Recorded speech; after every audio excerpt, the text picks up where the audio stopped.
Fala rapaziada, tudo beleza? Deu uma sumida aí, mas vamos voltar aí com os próximos vídeos novo e com um carro novo também. Quer dizer, novo não, né? Só é um carro diferente. Agora estamos com a picape Corsa, hein? Vou dar um visu pra vocês aqui. A capota tem que trazer ainda. Aqui tá meio rústico o negócio. Um subzão aí da Bomber 650 RMS. Vou mostrar pra vocês tocando aí.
Tá aí, rapaziada.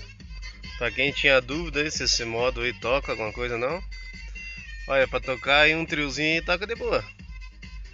Dá pra apanhar um subzinho aí, um triozinho de corneta. Mas eu acho que mais que isso aí não vai não. Não é tudo aquilo. Pra corneta ele é bom, bem bom de regulagem. E tem um corte bem bom aqui pra fazer. Mas pra sub é um só em bridge e é o que dá mesmo. Tudo que o modo manda aí. Beleza? Mas logo logo vamos ter vídeo novo aí.